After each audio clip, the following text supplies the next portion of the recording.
Hey guys, welcome back to the channel. I'm Robbie Krieger, the Flip Flop Flipper, and we're on the last day of the San Juan Social Club cruise. I'm with my friend Josh Spoon. We work together, Josh and I, and I'll let him tell you how we're working together. We'll have a conversation about it. The cruise, though, I just want to encourage you guys to come next year, so the link's in the description, and we want to fill the boat with real estate investors. You guys have a whole year. You don't want to miss it. We've got a whole series of these conversations with the great people we've met on the San Juan Social Club cruise, so hope to see you here next year. Josh, thanks for coming in and sitting down with me. Yeah, definitely. And it's been awesome getting to know you this trip a little bit more, having some dinner, and we've been working together now, what, a couple of months already? I think maybe 4 or 5 months. Yeah. 4 or 5 months. But yeah, it's been awesome. Yeah, it's weird because we have all the conversations over the phone, over Zoom, and then in person, it's like, oh, hey, I know you. So, exactly. Yeah, it's been good though. But thank you for having me on here. No, it's great. I'm glad to get to do it, and I'm excited to tell your story. I don't know who this is going to reach that it's going to help. Okay. But meeting you has helped us, right? Yeah. So I'd never marketed a thing in my life. Mm-hmm. So I say that, and I've got a YouTube channel, and I say that, and I've sold thousands of properties, but I'm not a marketer. Mm-hmm. I don't even consider myself a salesperson. But you've helped us to build a community that, this YouTube channel kind of funnels people to, and you've helped us to learn about marketing. Why don't you tell us and tell them, you're kind of a marketing consultant, I guess? Yeah. So we do a lot of back-end systems and setups. So when you're coming in or hit a specific landing page or something like that, there's a funnel that'll happen behind that. And so we set all that kind of stuff up so that it optimizes lead flow and lead quality and qualifies and unqualifies people and gets them kind of ready to be where you want them to be, whether you're selling them something or just trying to set an appointment with them. So yeah, and pretty much, if you've ever seen an ad from us, from the Flip Flop Flipper, it was this guy and McKenna. Yeah.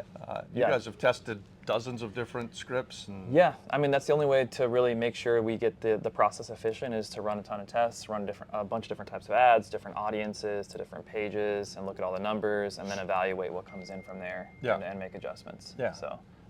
But yeah, I think it's worked out pretty well, and we've not only done ads, but just the systems behind the ads. I think even our most recent switch has helped increase people hop on calendar appointments with you guys. So I think it's been super cool. And then also we've added in some AI elements in there, so a little bit of follow-up that makes it a touchless follow-up, where you don't have a person having to do follow-up.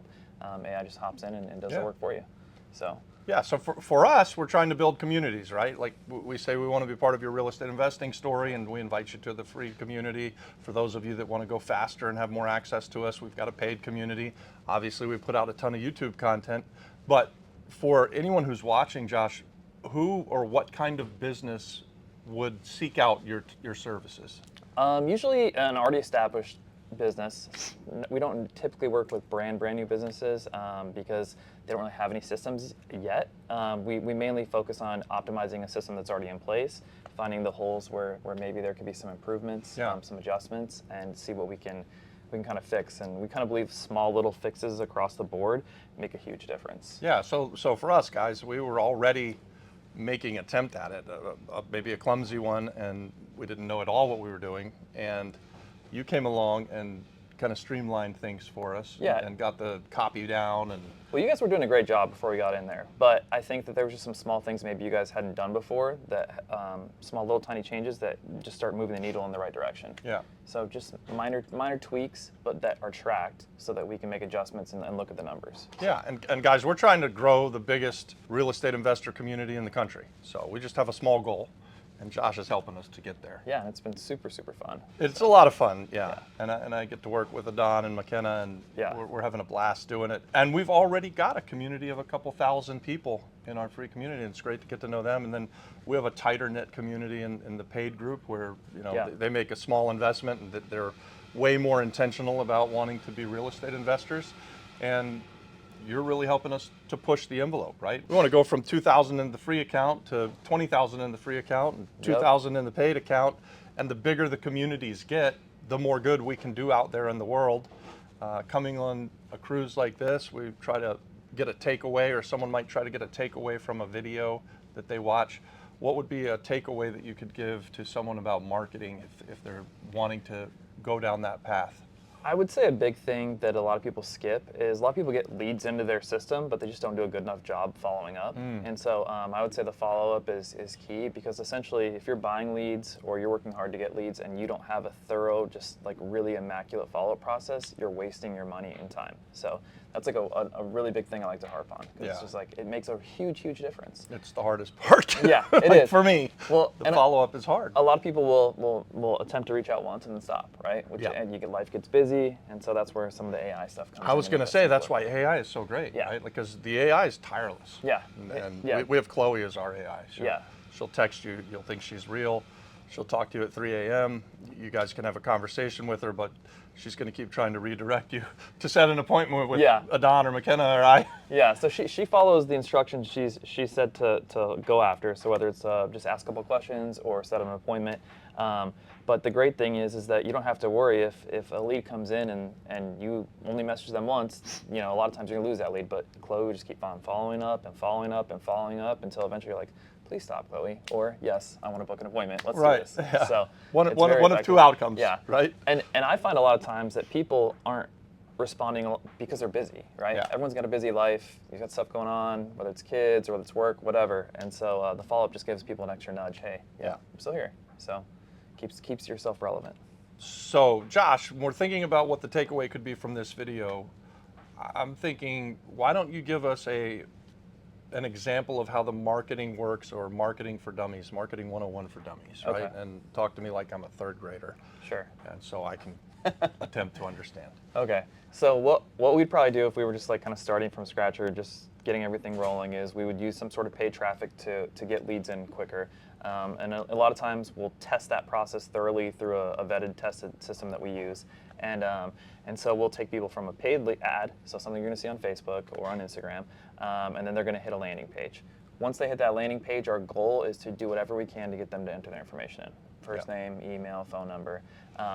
And so we'll use some of the information we pulled from our testing from the paid traffic on the landing page to keep it consistent, so that people are looking at the lead or looking at the ad and then looking at the landing page and feeling like, okay, this is what I'm wanting. Yeah. Once they get in and opt in through that process, or just basically submit their information, the next piece we'll do is we like to add in the bot follow-up right away. And so immediately what will happen is we'll have the bot text the person and just start asking them some pre-qualifying questions about what's their experience in real estate, what their goals, things like that. And so after we get some of those pieces of information, then we'll try and push them over to a follow-up call. And once that follow-up call is set, then we hand it off to you guys to have a nice conversation with them and see if they're a good fit for your guys' group. So, yeah, exactly. And for us, we want to not have conversations with people who don't want to have conversations with us. So it's really important that when you're talking to the AI, she's going to ask you, what are your goals in real estate? If you don't care about real estate, then you can figure that out pretty quickly, and she's not going to set an appointment with us, hopefully.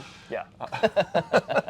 So what's been so great about working with you is that we're trying to build this big community, and we have this YouTube channel that maybe reaches tens of thousands. Your advertising is more pointed, and it brings people to us who want to talk to us, right? Yeah. And we, instead of having a whole bunch of conversations with people that are just kind of looky-loos, we're trying to dig down into who's actually wanting to do something in the real estate investing world. Is that the same that anyone else who has a different business? What kind of businesses would use these kind of lead generations then? A lot of service-based businesses or community building businesses, this works well for it. Yeah. But a lot of times in the ads, what we do is we use a little bit of a reverse method where we kind of disqualify people by the words we're using. Right. So it's intentional because, again, anybody can put up a Facebook ad and get a high click-through rate, but that's not what we want. We want to find the right people. So the ad is geared toward pushing the right person in the door. Yeah, exactly. And then from there, then we let Chloe follow up the bot and just do a little extra, hey, filtering here and there just to make sure it's exactly the right person. Yeah, and I know Chloe's doing a hell of a job because I see my phone bleeps all the time, and I keep getting appointments, even on the cruise. I think we've got 25 appointments she set during the week, and we're not even home. We're off in the Caribbean somewhere. Yeah, I think damn cool. She's tireless. Yeah, and I think McKenna even told me that before the cruise started, he accidentally forgot to block off his calendar, so she was blocking appointments while I was on the cruise. I'm like, oh no. Yeah. So we had to rearrange a couple, but she does a good job of doing the follow up, and then also, like I said, if she completely or if they don't respond, she's gonna follow up again, until either they're happy or and ready to move forward or not. Yeah, exactly. So, Josh, I'd love to hear your kind of origin story. You know, how did you get into marketing? Were you doing something else before you became a marketer? sure. So I have done a lot of random things. I didn't end up going to school for marketing, so that wasn't how I got started. Actually, previous to getting into marketing, I worked at a winery where I got to serve wine to bachelorette parties and stuff. Oh, which was very party fun. scene. Yeah, it was very exciting. But at one point I realized, hey, there's a little bit more out there for me than this. So my dad actually used to raise money for a company that had a children's browser that was keeping kids safe on the internet.